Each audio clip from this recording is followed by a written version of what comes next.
is where I save all of my lives. Is anyone on YouTube? Just signed up. Okay. So I'm just going to introduce myself here. My name's Lisa. I'm a parenting coach here in Vancouver, Canada. So it's not Thanksgiving here because we have a different Thanksgiving to Americans. And ours is early October. Anyway, so if you go to my website, BratBusters.com, you can see my free behavior board, my courses, which go on sale tomorrow morning for Black Friday.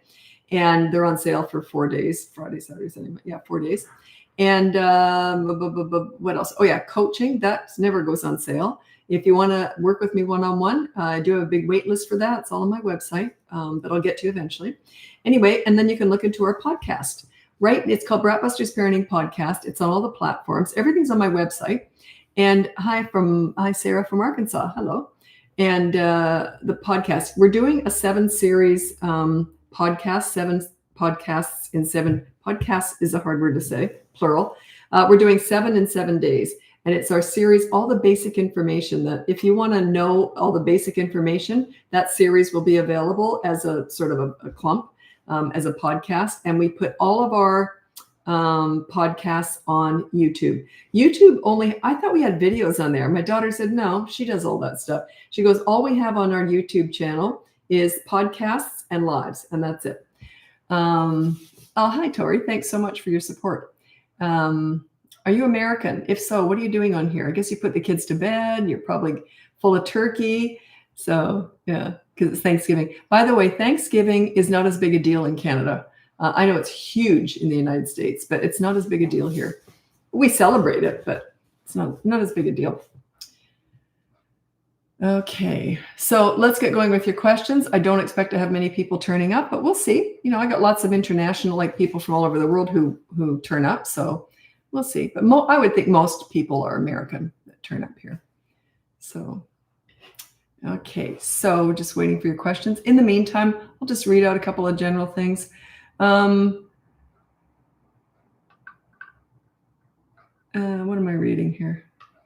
Nah, I'm bored with all those. I'll just wait for your questions. I got to be inspired I can't just do anything by rote. I need to be inspired. But yeah, I've read them all so many times. If someone asks, I'll read out my pillar stuff, you know, the basic stuff. St. Louis, Missouri. Hi, Judith. So I am here answering questions if you have any. If not, you're probably all full of turkey if you're American. What has it got in it? That stuff that puts you to sleep. Hi, Allison. So you're Canadian, so you're not celebrating Thanksgiving today. I'm in Vancouver, Canada.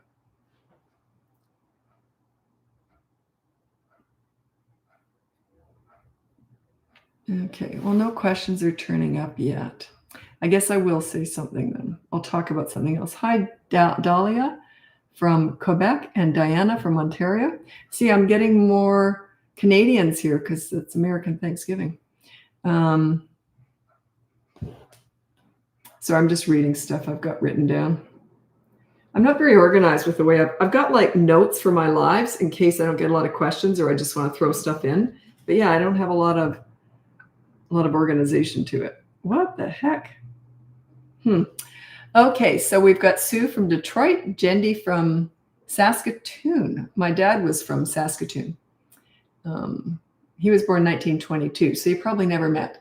But he was born, it's very cold for anyone who doesn't know Saskatchewan, the middle provinces here in Canada. They're very cold.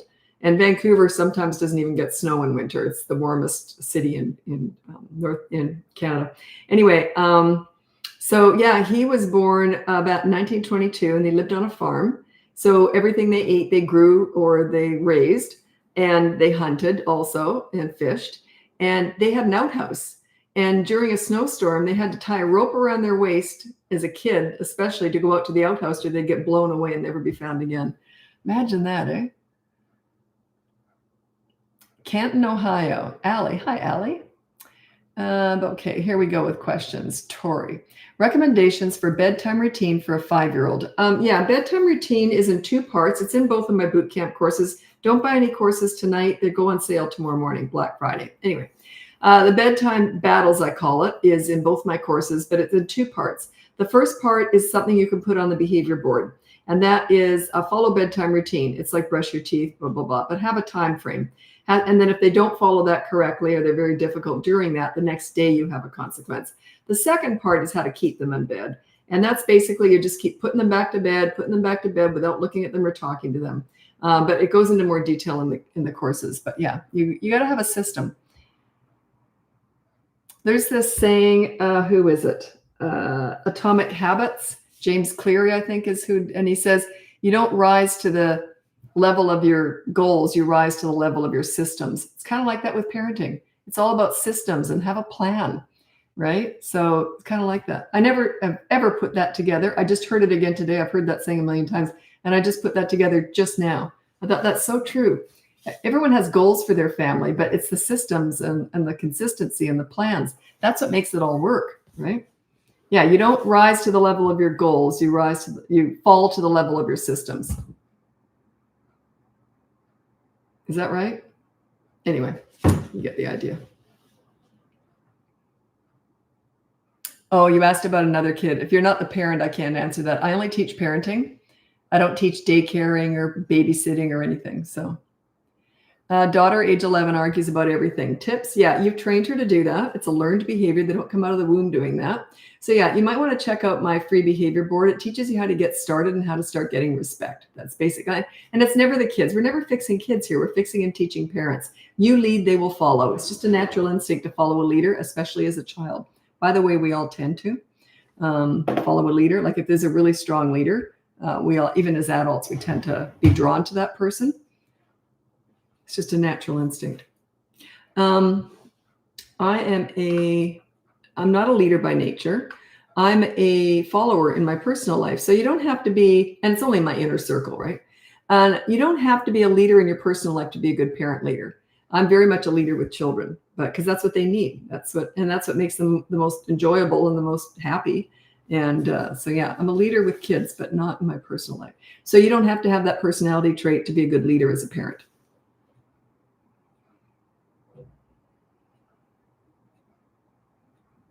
And what's the difference between a leader? This is just basically for adults too. What's the difference between a leader and a bossy person? Huge difference. They're nothing alike. A leader is someone who inspires and who brings people up and makes them feel good. A bossy person, it's all about them. Me, me, me, me, me. What I want, you do what I want, you do what I say, me, me, me. It's all about me. That's the difference. So it's not being bossy. Being a good leader has nothing to do with being bossy at all. It's being more inspirational, bringing out the best in people, making them feel good. That's what good leadership is.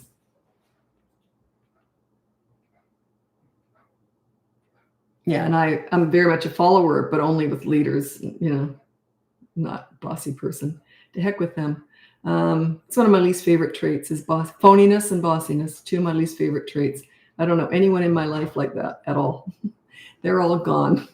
So I just don't have any tolerance for it. Okay. You said I have a 4-year-old in my program. I don't know if you're a teacher or something. I only teach parenting.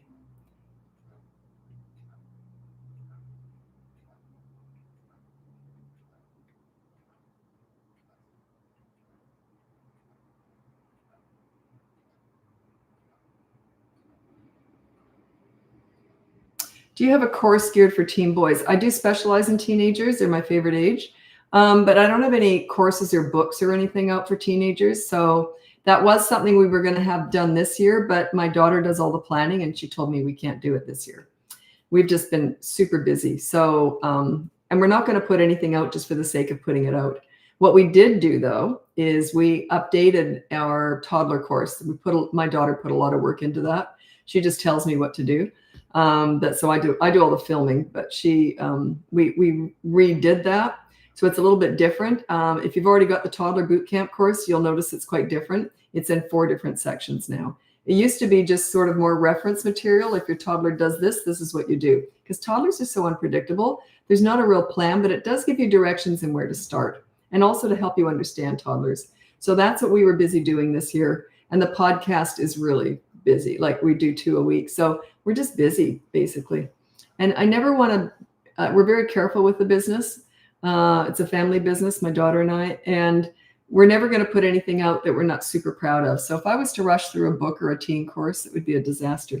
But I will read out my top 5 tips for parenting teenagers. As I said, they're my favorite age. So I started my business doing teen crisis work. So Number one, listen to understand and show empathy. You don't listen to gather information to lecture with, or your teenager will shut you out. If they want your advice, they'll ask for it. They already know it anyway.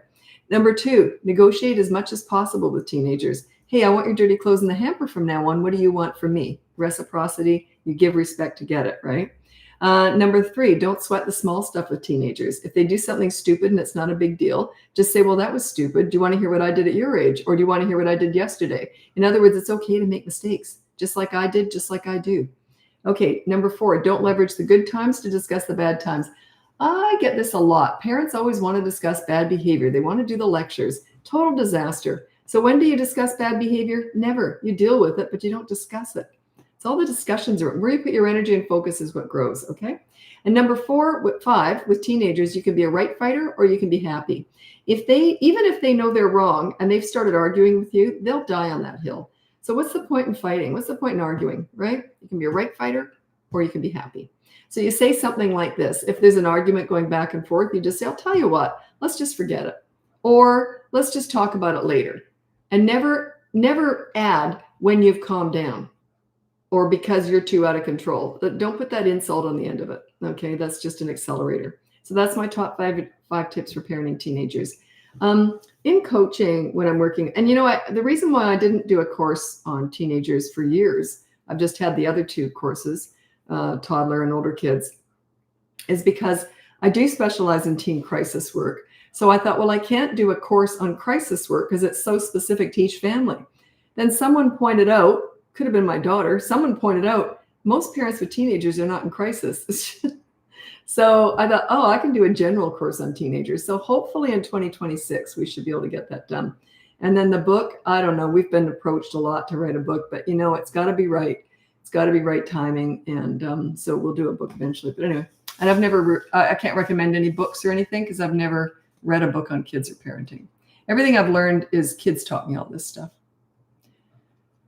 And teenage boys, I'll tell you when I'm most likely to be hired is when they've just turned 15. I remember a shift with my son. He was 14. We were best buddies. We giggled and laughed all the time. He was like my girlfriend. And every morning I'd come downstairs, morning, sweetie. He'd turn around, morning, mom. His voice going up and down. And he was getting bigger. He grew like 6 inches in 6 months or in 1 year. 6 inches. Wow. So he's 15. He's just hit about 6 feet tall. And I came downstairs and I could literally tell by his back, he looked different. He just was standing differently. And it was weird. And I thought, this is kind of weird. So I said, morning, sweetie. And he turned around and he went, morning, mom. He looked different. His voice had dropped. It was amazing. He was turning into a man.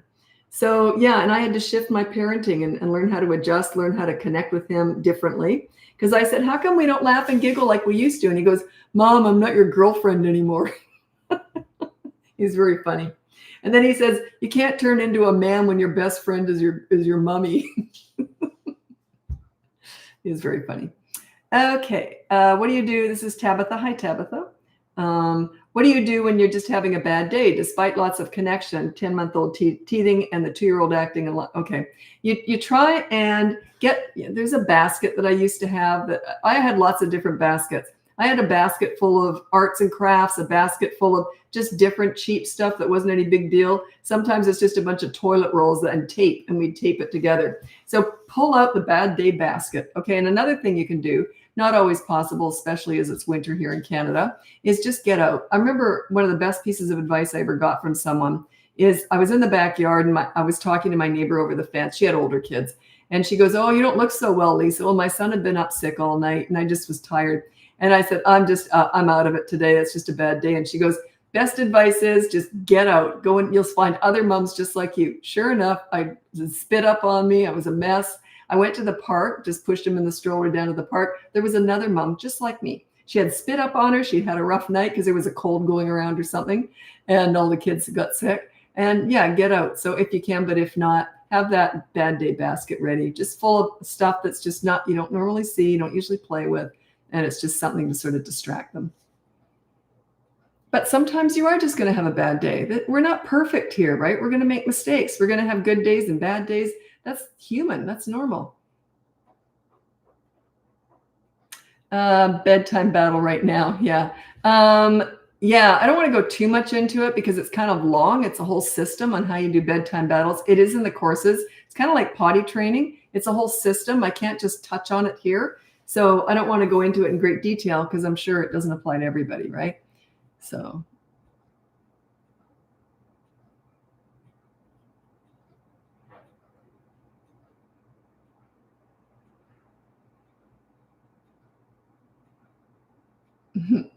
I don't quite understand this. Allie Ray. Mother-in-law was shocked. I told my 2.5-year-old, if you take your coat off, we're going inside. She knew I meant it, so she zipped it back up. Is that the mother-in-law or the 2.5-year-old?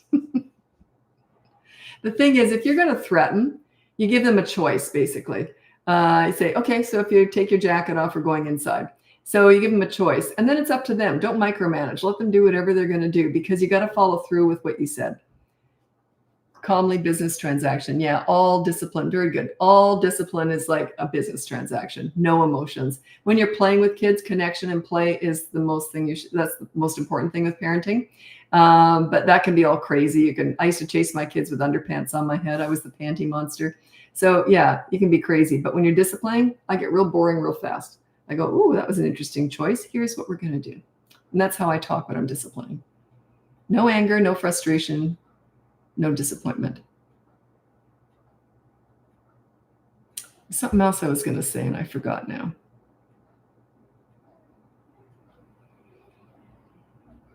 Oh, yeah, don't worry about it, Tabitha. Just write it off. Say, today it was a bad day. Write it off. You can't always fix everything, right?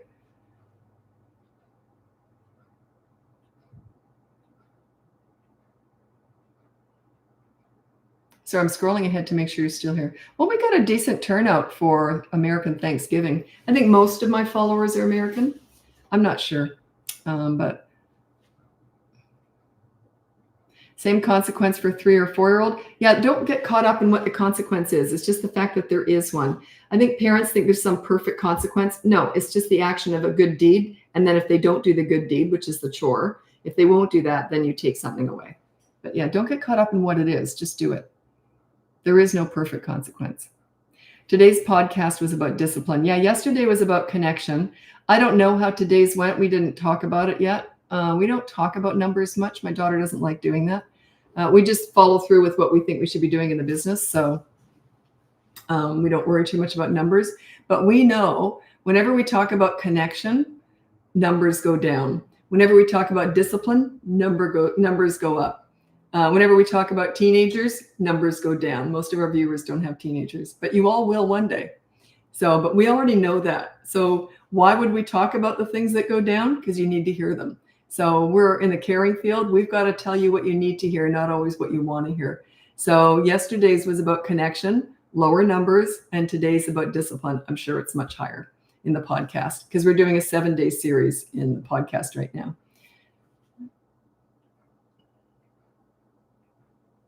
Oh, I know what I was going to say. Because I talk a lot about connection and it's kind of bonding with your kids in their world, playing with them. Fun is their love language, right? So I talk a lot about that. But then I also have started saying, and I always thought I did say it, but I just didn't say it this cutthroat way. But with discipline, everyone wants to talk about discipline, right? But it's a tiny part of what I teach. And if you're not connected with your kids, don't even discipline them. I think discipline is mean if you're not connected because they're acting out to get your connection. So without it, they're going to keep acting out as they should. It's the only communication they have, especially when they're young. They don't know how to say, I don't feel connected. Can you connect with me? They don't know how to say that. So they're going to act out to get connection, right? So yeah, if you're not connecting with your kids, don't even discipline them. You always start with connection is always the more important one. It dominates the discipline. But yeah, everyone wants to talk about discipline. But remember, we're not fixing kids. We're fixing and teaching parents here. I teach parenting. I don't teach kidding. Kids know how to kid. Teenagers know how to teenage. Toddlers know how to toddle. You know what I mean? So yeah, I'm teaching parent leadership here. Sarah, you're Canadian. Yeah. I think most of my followers are American and it's their Thanksgiving today. And they don't all know that we don't have, our Thanksgiving is early October. So, and I was in Australia for 20 years. They don't have Thanksgiving there. It's not as big a deal here. to Canada. We still celebrate Thanksgiving, but it's nowhere near as important to us. Just you celebrate it bigger, Americans. So I remember years ago, I was down in Portland, Oregon. It would have been 50 years ago. And there was a parade. Now, Americans love to celebrate. They're known for that, right? You guys love to celebrate. There was a parade going down the center of the street. And I said to someone, I said, oh, what's it for? And they said, I don't know. It just struck me as funny, just having a parade. What's the reason? Oh, I don't know. It's just a parade. So you guys know how to celebrate. You're very good at it. Okay, what's the difference? Good question, and I've got a good answer. This is Diana. What's the difference between removing the child from the fun and timeout? To me, they kind of feel the same. Absolutely not. It's the pool story. Timeout is alone, pulling them away from the fun. You're with them. They're not alone. That's the difference. And you're chatting with them too, unless they're having a tantrum. But yeah, that's the difference. Timeout is done alone. And look at the pool story. It's we just had a snowflake parade last week. Someone said on YouTube, that's so cute. Yeah. This is so cute. This is so random, but okay. I lived in Australia for about 20 years, and down South Bank in Brisbane, it's like this beautiful, it's hard to explain. Anyway, it's a beautiful on the river, they've got like man-made lakes in there for kids to swim in. And it's a beautiful walkway all along the river. It's just gorgeous. It's called South Bank. Anyway, they don't do parades really in Australia. It's just, I'd never seen one. This was one, and it was just a South Bank parade. So it was kind of a tiny one. Fake beach. Yeah, exactly. And so anyway, they did this parade, and it was Australian. Australians are more reserved. Okay, I was there for 20 years. I'm Australian also now, but I was born in Canada. Anyway, so I'm there, and I'm with an Australian friend and her kids. We're there with our kids. It's nighttime. By the way, it's pitch black at 7 o'clock on a summer night in Australia. I didn't realize that. The closer you get to the equator, the less, like, you get no night light. Anyway, so it was pitch black. It was like 7 at night. And this parade is going in South Bank, and everyone was quiet. Like everyone was just watching it like they're watching a movie or something. So I yelled out, woohoo! And across the way, someone else yelled back, woohoo! And I said, are you American? And they said, yeah, are you? And I said, I'm Canadian, but it was only the Canadian, the American that were yelling. It just struck me as funny. Oh, it was just hilarious. So I thought, and I didn't have any North American friends in those 20 years I lived in Australia. Not one. It was all like Australians, Kiwis, which is New Zealanders, or English. But anyway, so it was just struck me as really funny that the only people woohooing and getting into it and yelling was the North Americans.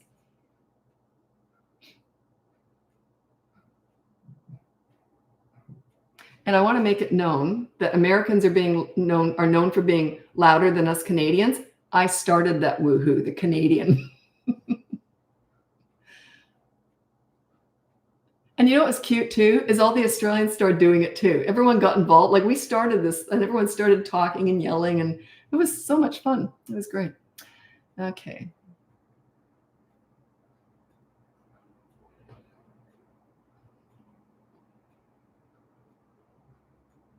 Oh shoot, I forgot.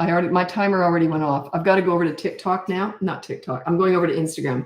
I'm on YouTube the whole time I'm doing a live, but then I bounce from Facebook to Instagram to TikTok, my smallest platform up to my biggest. So anyway, check out my website, BratBusters.com. You can get my free behavior board. You can look into my courses. They go on sale tomorrow, so don't buy them tonight. Black Friday sale. And the coaching you can look into, that never goes on sale. If you want to work with me, there's a big wait list, but I will get to eventually. Or you can look into our podcast. It's called BratBusters Parenting Podcast. It's on all the platforms, and you can see it on YouTube. On YouTube, we just have podcasts and lives. I save all these lives on YouTube.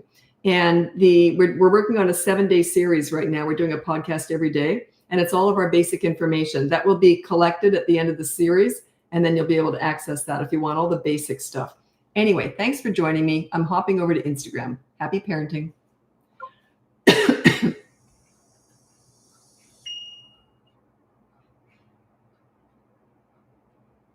Whoops.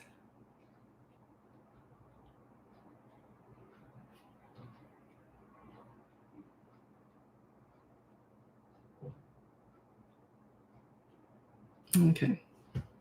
pretty good turnout for American Thanksgiving.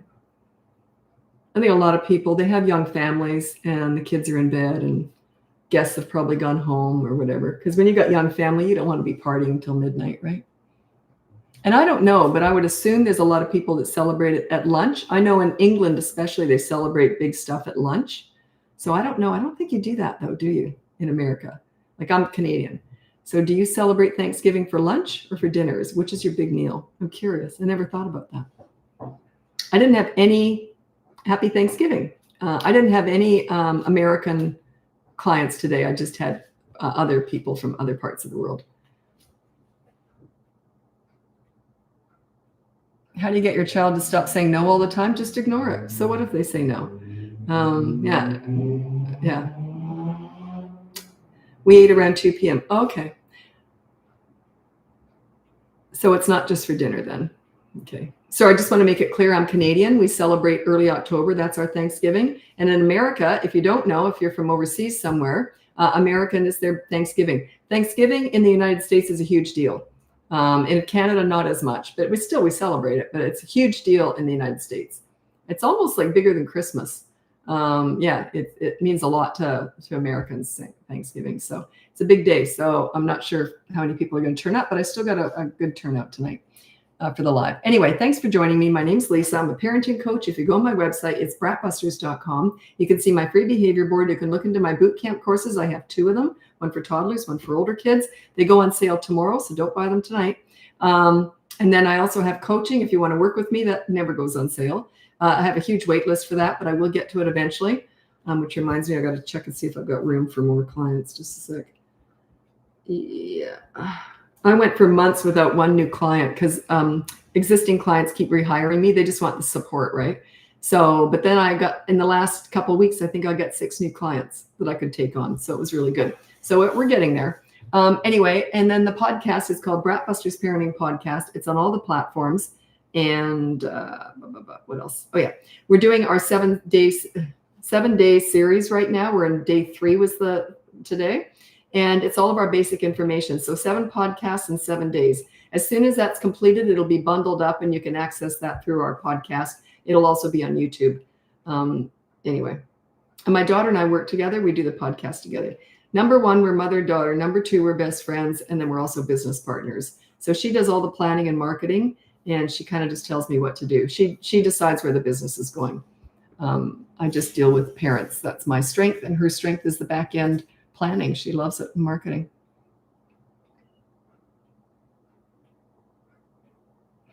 Okay, so welcome to the live. Well, I got 58 people in here. That's not bad considering, I think especially on Instagram, most of my followers are American and it's their Thanksgiving. Oh, you're in Melbourne. Okay. I just want to say thank you. Your advice has changed my life. Oh, sweet. Working through tantrums with my nearly 3-year-old. Yeah, I always say I give the advice, but you do all the work. So pat yourself on the back. I never made it down to Melbourne. We lived in Sydney and then Australia, Brisbane. So I never made it down there. People who ask me, well, where should I go in Australia when I travel there? Because I lived there for 20 years. I said, I don't know, but I do know how to raise kids in the suburbs. I was never a tourist there. So I could tell you all about raising kids in Australia. On consequences, or continue with same rules until he adjusts? I don't quite know what you mean by that. Okay, 3.5-year-old won't pee before bed, but wets her bed a lot, so I need her to go. Yeah, you never punish accidents, but she won't pee before bed. I got a lot of different things I can do. That's a bodily function. It's really hard to force them to pee. But what I might say, she might have an absolute favorite song, make it something quick, that she loves, that you could use the iPad as incentive. As soon as you peed, then you can watch your favorite song before bed or your favorite little show, but it should be like really quick, 2 minutes long or something. So yeah, use that as incentive. She's only 3.5, that might work. And be careful, don't start it when she starts peeing unless she's halfway through. You can start it. It's easier to stop peeing when you just started than it is once you're halfway through. So sorry to get graphic, but New Mexico. Hello, Marlene. You've taught me a lot. Oh, that's really sweet. Thank you. You're Canadian too. Yeah, I'm Canadian. Whenever I get recognized on the street pretty much daily, and people always say, I thought you were American. No, I'm Canadian. But I always felt like we were the same anyway. Not many people agree with me. I always thought I grew up thinking Canadians and Americans were basically the same. We're like sisters or brothers, like a little bit different, but same. But anyway, I always thought we were the same. Oh, thanks so much for your support. I'll never forget years and years, like 40 years ago, maybe 30, no, about 40. I went down the States on my own. I was traveling from Mexico. I stopped off in San Francisco. Anyway, I was on the beach. I just had a layover for one day. So I'm on the beach, and it was near Sausalito. Like you go over that way, and the beach, instead of going right to Sausalito, you turn left and go up to the beaches. If you know San Francisco, you know what I'm talking about. Anyway, I went there and I met this lovely couple. They were older. They were like in their 40s and I was in my 20s. We were just chatting away, and I was just laying there, because I was flying back home the next day to Vancouver. So they ended up, I couldn't believe this. They said, actually, we're going out of town today. Like they were leaving somewhere. They said, we have a special place where we leave a key. You're welcome to use our place tonight. They said, we just really trust you. And, hospitality. Of course, I didn't stay there. I didn't know them. But anyway, I did drive past their home and I did check the key. It was there. And I had to be very careful so no one could see where I was going. And I told them I was going to check it. So, I'm very honest, right? So, yeah, it was like a mansion in Sausalito. It was really fancy. And I thought, that's hospitality. I think Americans are great at that. I never forgot that. I thought, wow. So I was in a hotel that night. My thought would be, if anything happened in their home and someone broke in, I would blame myself. So I didn't want any responsibility for their home. That was why I didn't stay there. You're from India. Hello. Oh, I'm glad they helped. I always say, I give the advice. You're the ones who do all the work. So congratulate yourself. Take yourself out for coffee or something. I learn a lot from my clients in that I learn what you're struggling with, right? So I would say the most difficult thing that parents struggle with is their own emotions by far in coaching. That's why people hire me repeatedly. It's not because they don't already know it. It's they need the support through their emotions, right? So, and then of course we tweak stuff as we go along. We learn more about each other and all that. So, but yeah, it's your emotions are by far the biggest challenge in coaching, is getting past the guilt, getting past the anger, stop reacting. I always say, your kids, when they go on the low road, you stay on that high calm road. Let them join you. If you join them and talk to them and try and negotiate with them and try and yell at them, and you go on the low road with them, there's no ladder to get back up to that high road, not till the next day. Like it's a slippery slope. Wait till they join you, and they will. But it takes time. Doesn't happen overnight.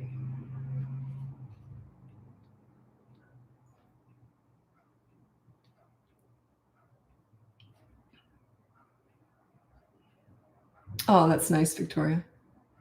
I don't know how you do it when you have a spouse in the service.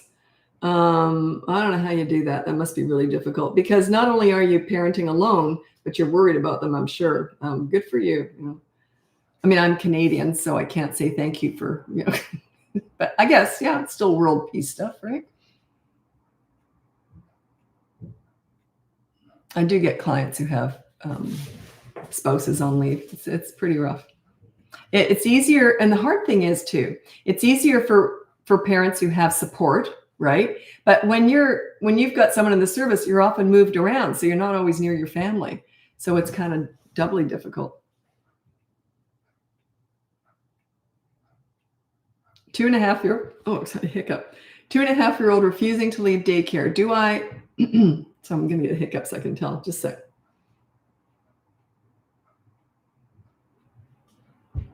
That's how they start if I don't get it right away. Okay, 2.5-year-old refusing to leave daycare. I don't understand that. How can they refuse to leave daycare? You're bigger than them. I'd pick them up. Oh, I feel like I'm going to need the hiccups. Sorry.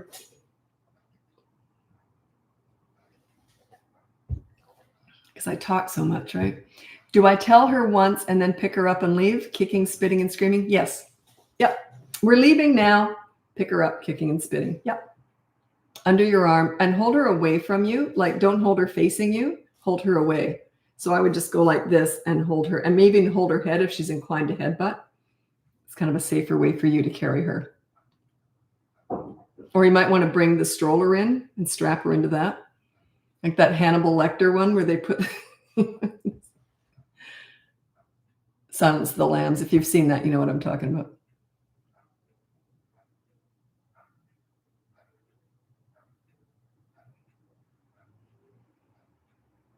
Okay. 9-year-olds starting to tell lies to avoid consequences. Sorry, I think I'm going to get the hiccups. Oh, it's right there. I'm trying not to do it. He's become very chatty, distracted, and hardly listens on the first ask these days. Hoping I can use some of your strategies. Yeah, get the behavior board, start there. Then he said he tell lies to avoid consequences. Just be on top of that. I would even put down no lying as a rule on a behavior board. You should have 3 behavior boards after 3 weeks. And week 1, you have 1, week 2, you have 2, and week 3, I would put no lying on one of them. And just, you got to be on top of it. You got to be figuring stuff out. Happy Thanksgiving. I'm Canadian, but a lot of Americans out there. So happy Thanksgiving to all of you. I didn't have any American clients today at all. It was all people from other countries. My toddler in a public setting with kids he knows always hits or steal toys. I try to remove from fun and it never works. He's 2. Oh, yeah, he's 2.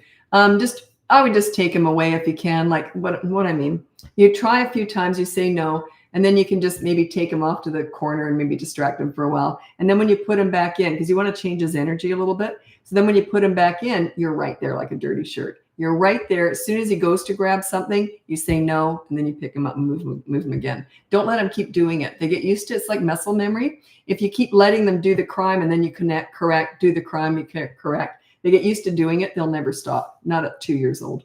They'll just keep going. So yeah, be right there to prevent the next grab when he grabs something.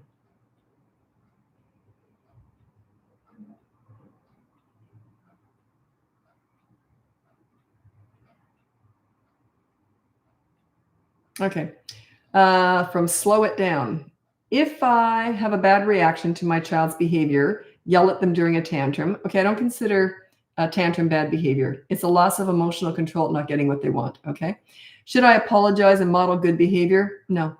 And what age would you recommend a behavior board? No, no, you don't apologize. They're not listening. They don't care about that. But I don't know how old he is. If I have bad reaction to my child's behavior. Okay, let's say they're 3 or 4. If you do yell at them, you've got to have no yelling on your behavior board. Okay, so let's say they're 3, then you got the behavior board going. Your rule is no yelling. If you yell, there's a consequence. You're not apologizing and trying to, model good behavior. No, it's not like that. No yelling is your rule. If you break a rule, you get a consequence. So that's what I would recommend. Check out my website, BratBusters.com, has the free behavior board. I'm struggling with my throat tonight.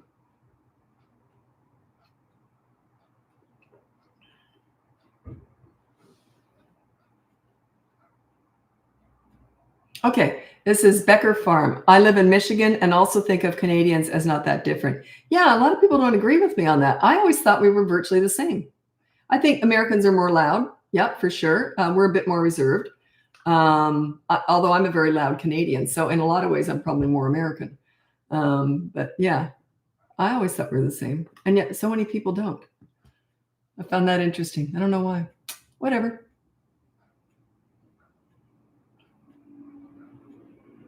I'll tell you though, every time I've traveled, the people that I've had probably the best experience. I remember another time, a friend and I were in, I think Belgium somewhere. We were trapped in a train station. They locked it down for the night and we were stuck in there all night and it was cold. We didn't have any sleeping bags because we were staying in hostels we were stupid. We decided to sleep on the trains at night and then get to another country.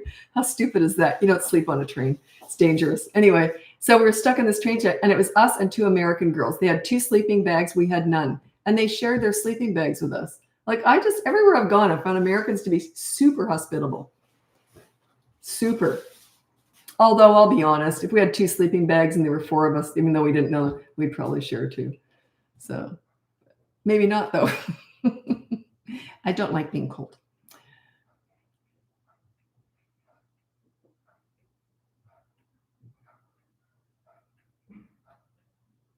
Oh, thanks so much. I'm getting a lot of thank yous tonight. You know why? I think you might be American and you're in Thanksgiving mode. Gratitude, grateful, giving thanks. It's cute.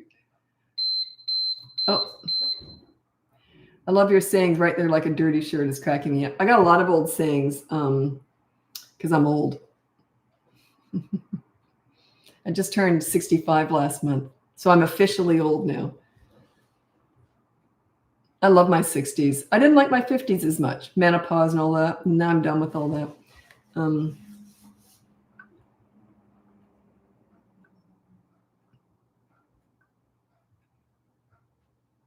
I don't quite understand that. Sorry, I'm just reading comments on YouTube. Okay, I've never had anyone ask me this before. Homemaking and parenting. Did you have a cooking and cleaning schedule? Any tips on time management? Thanks. Well, I love cleaning. I hate cooking, but I love cleaning. And I never have cleaned a dirty home in my life. I maintain a clean one. That's my theory. Okay. And I'm more of a minimalist. There's never stuff around, and I've never put anything down where it doesn't belong. Now, not everyone wants to maintain a clean home like I do. It's a lot easier in the long run, but you can't make messes. If you're the type of person that makes messes, it's harder to do, whereas I never do. And my kids just grew up with that. I never expected them to clean like I do because I think that's ridiculous. It's just my personality. But I did tell them, I'm going to be mopping and vacuuming, which I did every single day. So I always said, if I have to pick anything up to mop under it, you'll be mopping. Never happened. So now that was cleaning, which I love doing. So it was easy for me. And I did laundry every day. I just maintained clean, right? So that's my theory. But the cooking I hate. And I made everything. I'm a real health food nut. So I made everything from scratch, which I hate. But I was more of a bulk cooker. Like if I was baking bread, I would make maybe a couple of loaves in one day or whatever. So I always was sort of, I'm good at food prep, actually. I'm very good at food prep. So I did a lot of food prep, which is more trendy now. It didn't used to be back in the day. But yeah, so I did a lot of food prep, and I just got and I never had junk food around. So the kids only knew healthy stuff growing up. I made everything from scratch, all the cookies and everything. But I did cook in bulk. So then I would and then I use the freezer a lot because I don't like to keep anything in the fridge for more than 2 days. But I use the freezer a lot. So yeah, but I was a stay-at-home mom, much easier. If I was a working mom, I'd probably rely a lot more heavily on those prepared meals where they give you all the ingredients and put it together. I would probably do that, to be honest, because I'd rather spend time with my kids. I'll always clean because that's my nature, but cooking, ugh. God, I hate cooking. I always say I cook with hate. I really hate it. And if you come to my house for dinner, I'll pay for all the groceries. You tell me what to buy, and I'll do all the food prep. You do the cooking, and I'll do the cleaning up. I like cleaning after cooking, but I don't like cooking. So yeah, anyone who comes to my house, you do the cooking, but I'll do all the buying and prepping and cleanup. We've all got strengths, and don't be too hard on yourself. If you hate cleaning, let your house be messy. Don't worry about it. It's more important to connect with your kids. So don't try and be perfect at everything. And I was a stay-at-home mom, so it was easier for me to home make, and I happen to love doing it. I love making, I love homemaking. I made all my kids' clothes. I made all my clothes. So it was just my thing, right? But it's not for everybody. So you do what you do best, and don't worry about what anyone else is doing. What's an appropriate consequence for an adult yelling? You play with the kids for 10 minutes and let them tell you what to play. So kid-led play for 10 minutes. If they're really little, hide and seek for 10 minutes. It's usually something that you don't normally do, and often something they ask you to do a lot. With teenagers, with the dad, if he yells, the teenage girls get to give the dad a makeover, and he has to go out in public looking like that. He just has to go to the corner store, put gas in the car or something. Have fun with it, right? Your consequence should be connecting and having fun with the kids. Their consequence is not like that. I have lots of dads who've been wearing makeup because of this. And one in particular, he was a real man's man. They lived on a farm. And he says, well, I'm not going out in public. But he finally agreed to do it. And what he agreed to do was to drive to the mailbox, get out of the truck, and grab the mail, because they live on land and the mailbox is out at the street, right? So you have to drive a golf cart to it or something. Anyway, so he did that. He says, darned if a whole bunch of his neighbors drove by at that exact time. He tried to time it so no one would see him, and they all saw him with makeup on. So it was quite cute. You're supposed to have fun with your kids.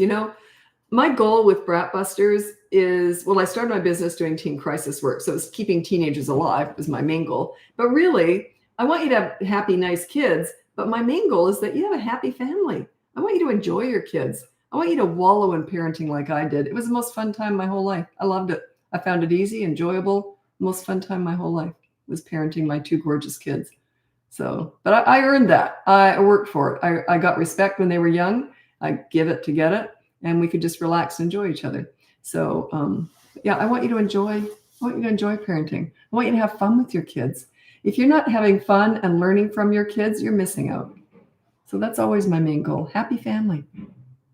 It's not like I want your kids to be perfect with perfect grades or perfectly behaved. I want you all to be happy and have fun with each other.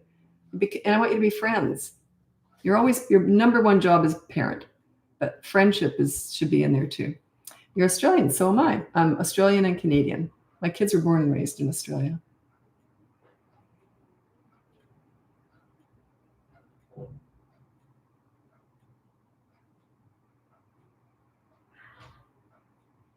Kindergartner won't listen to teacher. She says she can't be good because it's too hard to do so. What's she like at home? If it's easy to be good at home, it's easy to be good anywhere else. So work on your home life. Usually everything starts at home. So I'm assuming she may not even act out at home, but think about it. Are you a pleaser? You give in to all her demands and everything goes her way at home? Really hard to listen to anyone outside of the world who's not catering to them. So it's not necessarily that they're acting out at home, but you may be over spoiling them and catering to them. Happy belated birthday. Yeah, 65 is a big one. What did I do? Oh, I was sick that day. Yeah, I still spent it with my daughter because she lives right nearby, but I was sick that day. That's okay. Let me see. Oh, I got to go. I got to go to TikTok. If you want to join me over there, it's BratBusters Parenting. If not, check out my website, bratbusters.com. You can get my free behavior board, my courses. I have 2 boot camp courses, which go on sale tomorrow. So don't buy them now. One for toddlers, one for older kids. And coaching never goes on sale. If you want to work with me one-on-one, I do have a big wait list for that, but I'll get to you eventually. And then the podcast, no wait list, and it's free. And that's called BratBusters Parenting Podcast. We're currently working on a 7 podcasts in 7 days series, and it's all of our basic information in 7 days. So today was day 3. It's all about discipline. And yesterday was all about connection. I don't remember what day 1 was. I don't know. My daughter organizes all that stuff. We filmed it, but I have no memory of it. Anyway, and it's on all the platforms. And if you want to watch our podcast, they're on YouTube. But that 7 day series, it'll all be bundled up and you'll have access to that easily. It's just all of our basic information. So anyway, thanks so much for joining me. I'm hopping over to TikTok now. Happy parenting.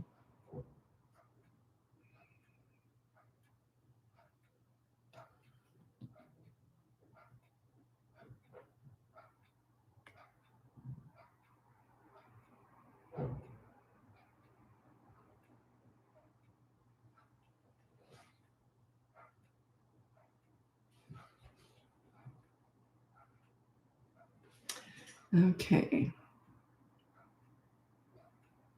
So I'm just waiting for everyone to check. I got to take a bit of a break. My voice gets really croaky.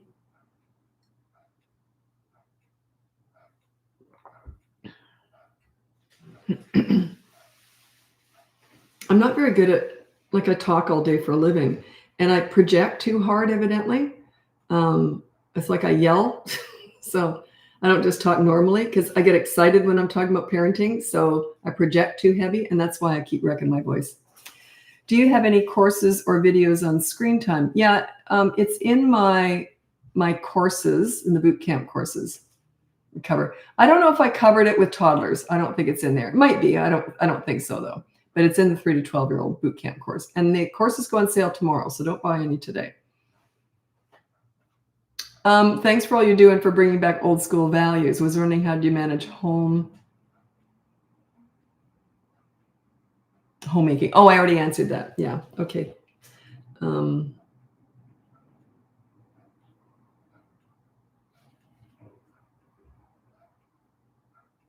I don't know what you mean. Targeted ad. We don't deserve to be called Canadians. Ha ha ha. I don't get that. We don't deserve to be called Canadians. I don't get that.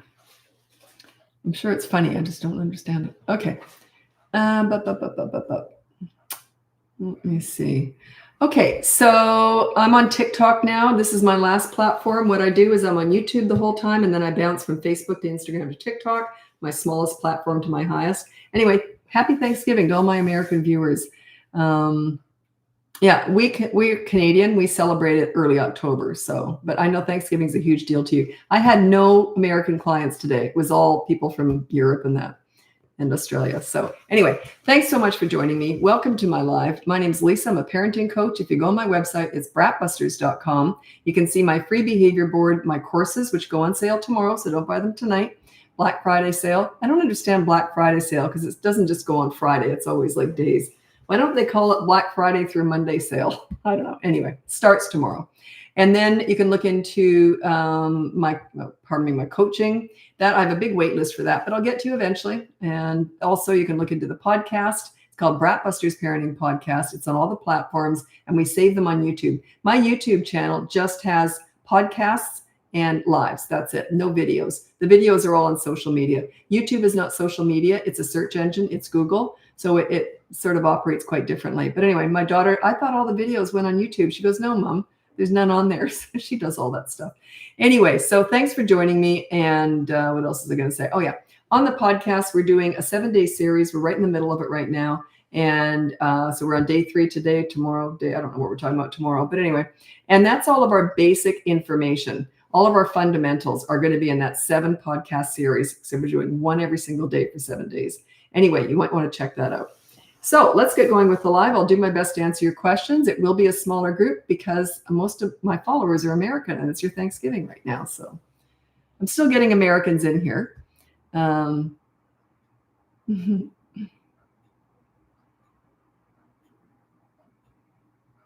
I hate this question. And I don't usually even answer this, but I'm going to. How do you recommend handling a picky eater, 21 months old? The reason I hate that question is because I'm not a doctor, I'm not a nutritionist, and it's about nutrition too.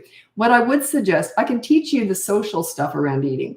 So, and my granddaughter's 22 months old. Luckily, she's a good eater, but she's way better with her parents because when they're feeding her, they're usually eating with her. For some reason, I'm in the kitchen cleaning up and I'm right there with her. But I would suggest eat with them and also be chatting the whole time. Make it really social. So when you take a bite, then they'll take a bite. So yeah, they're watching you. I can't talk about nutrition, obviously. I'm not qualified to do so. But yeah, it is tricky.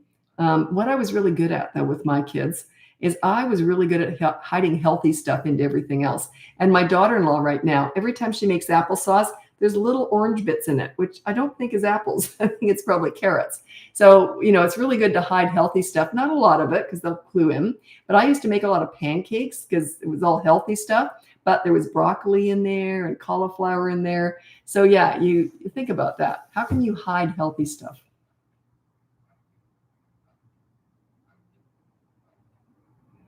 Hi, as a therapist, I love your content methods. I always say that therapists are very different from me. Therapists focus on the past and coaches focus on the future. So a lot of my clients call me a therapist. I'm not. But there's a lot of talking about the past just to move forward too. But yeah, a lot of my clients are therapists and child psychologists and teachers and principals. And and a lot of the therapists want to talk about the past.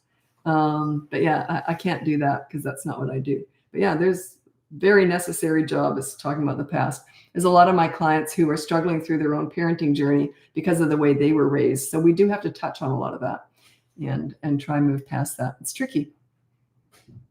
How you're formed. We're formed in the first 7 years. Basically, you can tweak it a little bit, but our basic personalities, how we see ourselves, is formed in the first 7 years. And I've been saying that for 50 years. And I also said they're not listening, they're watching. And they just did a huge study over 50 years. They did this study and they said that it's all done through observation, through watching. It's so true. I saw a real shift in 7-year-olds as soon as they're 7. That's when they kind of form their identity. And it's all done through observation. They're not listening to you, they're watching you. So think about that. And you can make changes, you can tweak, but your basic personality, how you view yourself, how you value yourself has a lot to do with how you formed in those first 7 years. You can do a lot of tweaking and work on yourself. That's therapy, right? You can do a lot of that.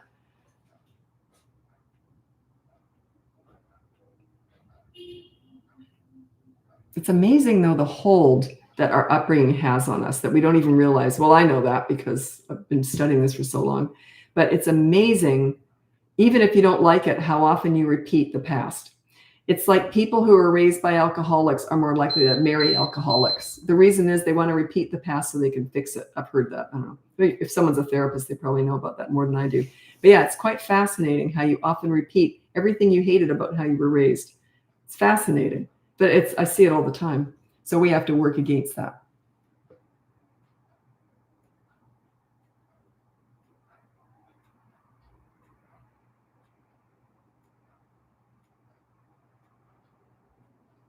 Okay. 3-year-old is starting to talk back a bit. Do I just ignore her when she does? Yes and no. You never address attitude or talking back or anything like that.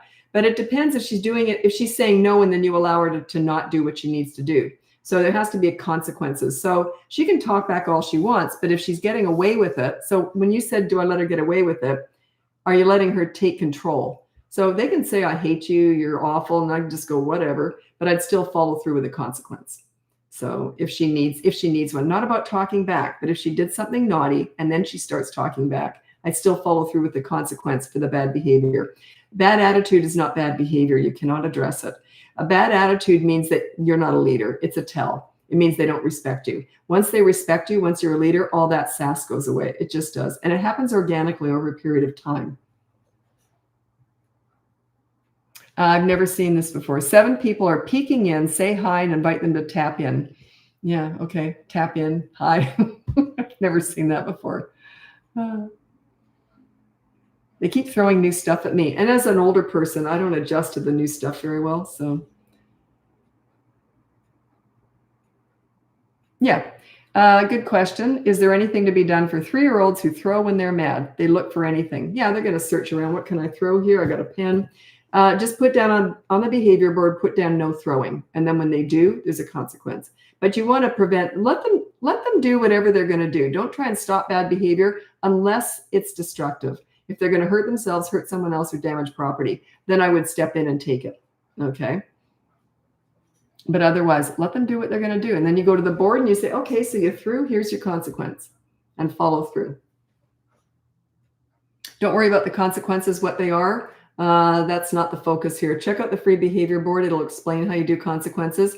People all think there's a special perfect consequence. Not at all. It's just a good deed. If they won't do the good deed or the first one, which is a positive action, then you resort to the negative deprivation. You take something away. But don't get caught up in what it is. Don't worry about that. There's lots of examples in that free behavior board. And that's on my website, BratBusters.com. And it's right at the very top. If you go to BratBusters.com, it's the black line right at the very top of my website. And then there's a blue button that says Get Access. You have to join the newsletter to get that free behavior board, because legally we're not allowed to collect emails and then just send you something. You have to agree to be part of something. It's just legally. So you have to join the newsletter. We send those out. I don't know. My daughter does all that. I don't know what she does, to be honest. Someone said, oh, what's it like working for your mom? She does not work for me. We work together. She's more in charge than I am, for sure. I was trying to find how to become a leader on your page. Where can I find that? Just go to BratBusters.com. And everything that I have is on there. Okay. You can listen to the podcast. Actually, because my wait list is so huge for coaching, I'm always trying to guide people away from it.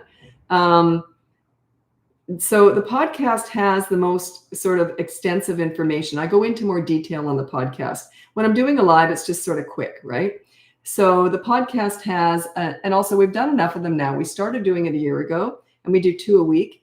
And we also have the 7-part series like we're working on right now, 7 podcasts in 7 days. And so you can literally go into one of the platforms for a podcast, and it'll say, like, there's a little, that question or look up something, and you can look up any topic, and you should see a whole bunch of podcasts on that topic, because we've done over 100 of them now. So we've touched on pretty much everything, all the general stuff on those podcasts, and they go into more detail, and we're answering your questions on there. We also throw in some stories sometimes, but we're very careful about that, because my daughter and I are best friends. We're very goofy. We joke around a lot, but that podcast is to help you in your parenting journey. It's not to entertain you. If we do, that's bonus, but that's not why we're here. We're here to help you parent. That's our goal. We stay very true to the business. And the podcasts that we joke around, they get really good views, and and that, like, they're popular, but we're not here to be popular. We're here to help you. So we're very careful with that. She edits everything. She cuts out so much stuff that I say, because, if you've been following me for a while, I have no filter. I'm a loaded cannon, and she's not. She's very cautious. So she edits me out a lot. Rightly so, I guess. Brat Booster? No, it's BratBusters. BratBusters. Some people ask where I came up with the name. You said you and Amy are entertaining. Thanks, Tabitha. Tabitha is a regular on the live. I appreciate your support. That's cute. Yeah, we do have a lot of fun together. What was I going to say about BratBusters? Oh, I'm just going to tell you now why I came up with that name in case you're interested. I was mentoring troubled teens, and they were always saying, "You're always busting brats." I never called them a brat. They said that. "You're always busting brats." And they also said, "You got to start teaching this stuff, Lisa." So they told me to start the business and basically what to call it. I thought it was funny. Plus, it's kind of a long story, but I'm going to tell it anyway. I did this business course that the government offered for free. It was 2 weeks long. We turned up every day for 5 or 6 hours.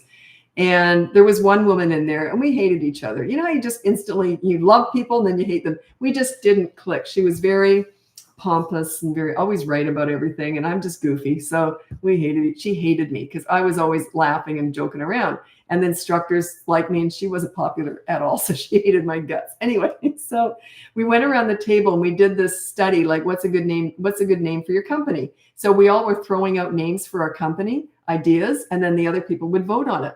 So I said BratBusters, and she goes, "I hate that." She goes, "That's so insulting. I would never work with you, ever." And I said, "BratBusters it is." What a good indicator. I would never want to work with someone like that. Oh, I thought she had such a carrot up her butt. I couldn't stand her. It was mutual. So she kind of helped me name it too. But if she hates it, that's good. I'll never come across someone like that in my business. She's one of those people who talk with their eyes closed, making a very good point. And another thing I don't like. I would have no idea what she looked like. I just remember that she helped me name my company. I'm very grateful. Okay.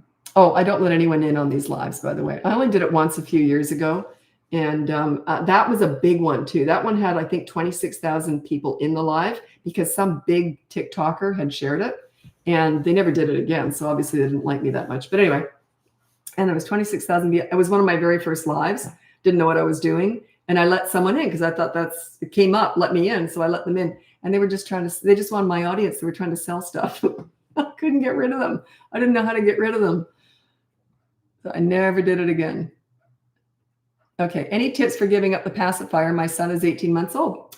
My son was 18 months old, and that's when I took the pacifiers away. Anyway, what had happened was we lived in Australia, and he was addicted to the pacifier. We called it a dummy soother, thing that they have in their mouth. Anyway, he was addicted to it, had it in his mouth 24/7. I couldn't stand this thing.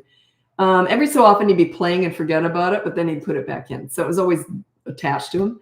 But I didn't take it away until we had finished our trip to Canada. So we lived in Australia, we traveled to Canada and had 3 weeks there, whatever, came home. And the day after we arrived back home in Australia, I thought, that's it. I'm taking these dummies away.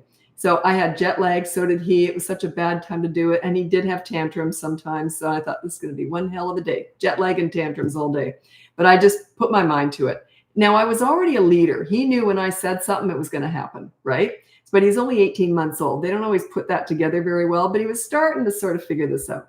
So I said, okay, so you're a big boy now, no more dummies. And I had him help me put all the dummies in plastic bags. Then he carried the plastic bag and I was carrying him. And we went out to the big wheelie bin in the garage and we opened it up and he threw them in. And I said, bye-bye, dummies. And then I also bought him straw cups. So he had something else to put in his mouth. He drank so much water that day. I was changing his his diapers all day. They call them nappies in Australia. I was changing his diapers all day because I use cloth diapers too. He went through tons of them. Anyway, he never asked for them once. And I thought I was in for it. But every time he'd go like this, he'd look like looking for the dummy. He'd look over at me and I'd look away really fast. There's no way I was going to get eye contact with him. He never asked for a dummy once, never had another one. So yeah, good luck with that. I think there was a lot of luck. I had a horseshoe up my butt that day, I think. But yeah, never had it again. How dumb was that, eh? Jet lag and taking the dummies away. Oh, well. It worked. When to start behavior board? At 3 years old. Not before. Maybe 2 weeks before, but not much. It's 3, they can all be on there. It doesn't mean they really get it at first, but they can learn as they go. The reason it starts at 3 is that's when that frontal lobe is really developing and they can stop and think before they act. Doesn't mean they will, but they can learn how to stop and think before they act. They can start to reason. Under that, not so much. Yeah, they sometimes can, but yeah, 3 years old is when I started. Before that, it's consistent corrective actions.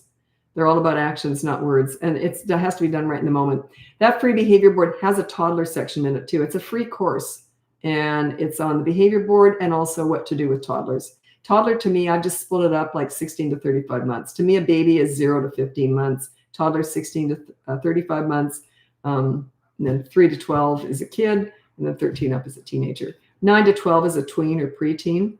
And 3 and 4 is kind of a preschooler. They're not toddlers at 3 and 4. They're preschoolers.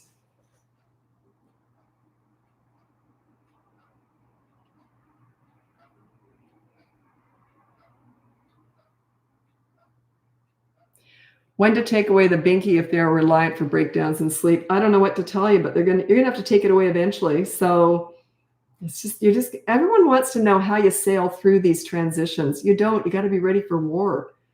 That's the problem. Everyone wants to know how to do it easily. There isn't an easy way for all this stuff, right? How do you make school drop off easy when they're brand new at school? They might cry. That's okay. Transitions, getting them off a binky, whatever, dropping them off at school, at daycare. Those transitions are sometimes hard. You got to be ready for it. I never said this is easy, but it's worth it. Getting respect is really hard work. Maintaining it's a piece of cake. Getting respect is hard work. You got to earn that. I worked with tons and tons of kids and teenagers. I worked to get respect. If they acted out under my mentorship, my care, I never blamed them. I always thought, what am I missing here? What am I doing wrong? I always put it on myself. That's what leaders do. You take full responsibility for kids' behavior. And these weren't even my kids I was working with. So yeah, you want to take full responsibility and be ready for some rough times. When you're trying to get respect, you got to be willing to go through some work. It's not going to go smoothly all the time. And also when you're starting out, the behavior board it's something I would never use one. It's just a teaching tool. It's teaching you how to start getting organized and get a plan in place. And you start small, one step at a time, right? Like you're not going to start, I would address everything in day one, but I'm level 10 with this because I invented all this stuff, right? I've been doing it for 50 plus years. So that's why I would address everything. But when you're learning, you pick one behavior per week, one rule per week, and that's it. And then you're building up your skill level. The kids may still be acting out, but you're following through with consequences. So you're building up your leadership skills. That's all you're doing. Oh, I hate thumb sucking. I hate talking about it because I don't know what to do. I don't know. The bitters, replacing it with something else. The only thing I can think of that has sort of helped parents is you replace it with something else. So it could be like a new drink cup or something. So if they're used to thumb sucking, but I'll be honest, I don't have a method that's great. I don't know. But I know that the bitters, I've never heard of that working. You put bitters on their thumb. I've never heard of that working. I knew someone who was years and years ago. He had no thumbprints because he sucked his thumb when he slept till he was like 12 years old. And he had no thumbprints. So I think he was in training to become a criminal. I don't know. No thumbprints. I didn't know you could do that.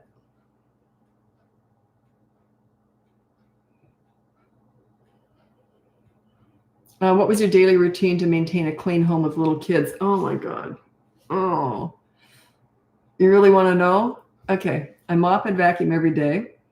I did laundry every day. But because I was doing it every day, nothing was a big deal. Like there was never any big mess. And I never put anything down where it doesn't belong. I'm more minimal, didn't have much stuff around. My kids were never bored because I was always rotating toys. So they never had very many toys out either. So I was very good at maintaining clean. I never cleaned dirty, I maintained clean. And my favorite part of having guests over, I love entertaining, but I love it when they leave and I get to clean. I actually have something to clean because I've got nothing to clean when it's just me, right? So yeah, but I love it when I have people over because then I get something to clean. And I don't care if they make a mess when they're here, unless it's, kids rubbing chocolate into the bedding or something. I don't like that, but you know what I'm saying. I love entertaining, but I like cleaning. And I think not everyone has to be like this. That's why I didn't try and get my kids to be like that, because I don't think it's necessary to be that clean. I just don't. I just enjoy it. I find it like meditation to me. It's relaxation.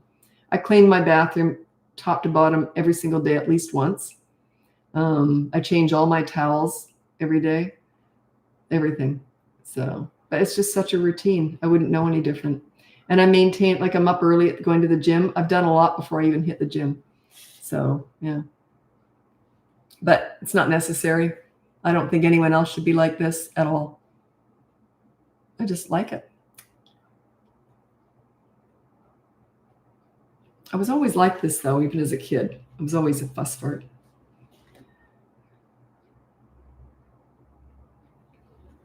I was at the gym one day. I don't like cleaning in front of people. It's private. It's my meditation, right?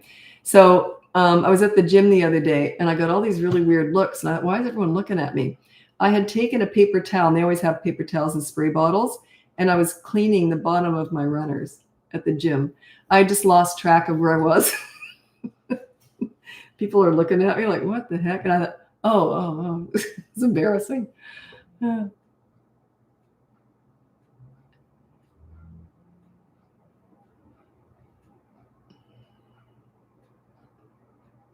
Okay, there's people in here talking to each other, not me. So I'm trying to get past that, which is great. If there's a community going on, people are supporting one another. Sometimes, because I don't get to all the questions, and sometimes people will, help out, and I like to see that. Help me stop yelling. Put on the behavior board, no yelling. Okay, and I show you what else to do. Yelling is something that works in the moment, but it's temporary. It's going to backfire down the road, and you don't want to do it anyway. You're yelling because you just don't know what else to do. That's why you do it. I was never yelled at. I never yelled because I knew what else to do. So that's all it is. It's just a reaction because you're frustrated, and it's fear-based. It's anger-based, and not just anger, but it's fear-based because you don't know what else to do. You kind of freak out and just yell. It's a loss of control. So yeah, check out my free behavior board. It's got a toddler section in there. And if your kids are old enough to have a behavior board at 3 years old, then your rule is always no yelling. Most of my clients yell. I always say when I've got a new coaching client, I say, we're going to do the behavior board. If you yell, I'm going to put that as your rule. Just answer yes or no. You don't say, I don't want to yell. Don't give me any excuses because I don't care. Everyone wants to say, yeah, I yell, but I don't mean to. And I would, don't waste time. Coaching costs a lot of money. I don't want to waste 1 second on excuses. So you yell. Most parents yell. Okay, just say it like it is and let's move on. But they always want to apologize for it as if I'm judging them. I'm not here to judge you. I'm here to fix things, right?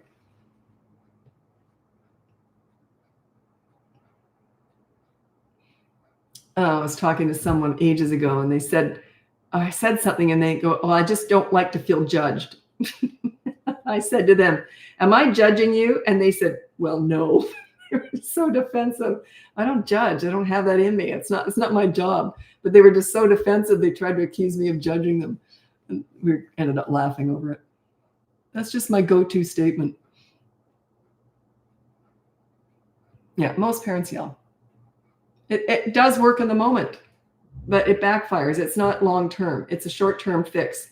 It will work in the moment when they're little. But yellers raise yellers. And you won't get respect if you're a yeller. Does lowering your voice or speaking firmly count as yelling? Yes. When kids are older, we also put no yelling or no angry tone. If you talk sternly like this, I told you not to do that. To me, that's the same thing as yelling almost. It's not quite as bad, but I don't like that. Yeah. No angry tone. Never look angry, frustrated, or disappointed with your kids. Okay. So yeah, I often put that. No angry tone. So I told you not to do that. Remember I said, you see all that condescending stuff? We want to pull away from that. This is how you talk. When you're disciplining a child, this is what I do. I would go to the board. Well, I don't use a board, but this is what I teach. You go to the board and you say, okay, so you broke a rule because your rule was no hitting and you hit. So you see my tone? It's almost lilty. There's no judgment in it. There's no anger. Just so your consequence is this. Now they start yelling at you. I hate you. I hate you. You might look at them and listen like this for a second. Then you go, yeah, okay. Anyway, so you get right back to what you're doing. Calm as anything. Don't react because they're on the low road when they're like that. You stay on that high, calm road. Let them join you. Too many parents go down to the low road to try and fix it. Don't. You stay on that high road. They will join you eventually. What about teens? Yeah, I specialize in teenagers. They're my favorite age. Dealing with destructive and angry teens. We don't yell in the house. You got to work on your connection with your teenager.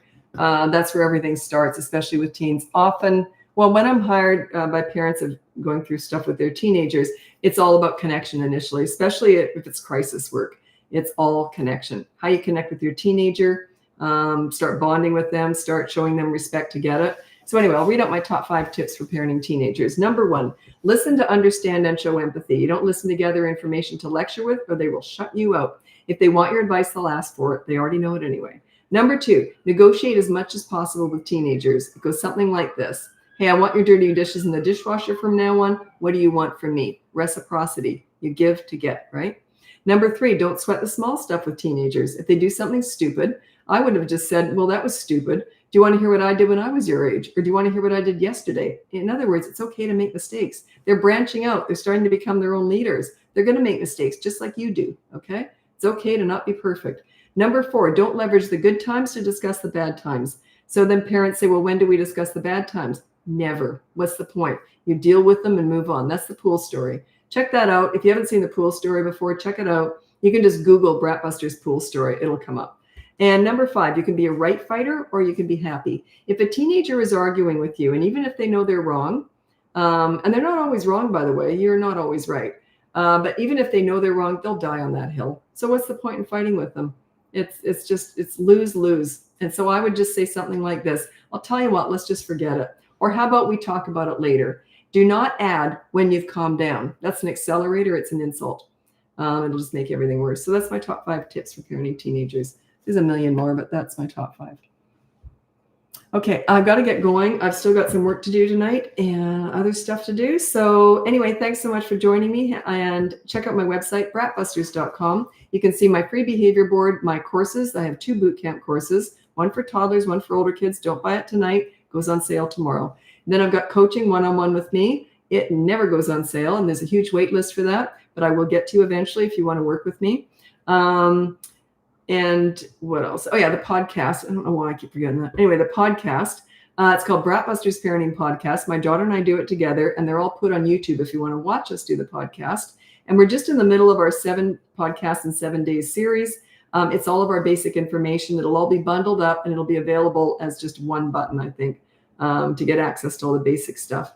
Anyway, I think that's it. Yeah, I think so. So all of my lives are saved on YouTube. The only thing on YouTube is the podcasts as videos, and then the lives, and it has the little live section. That's where they all are. Anyway, thanks so much to for joining me, and happy Thanksgiving to all my American people.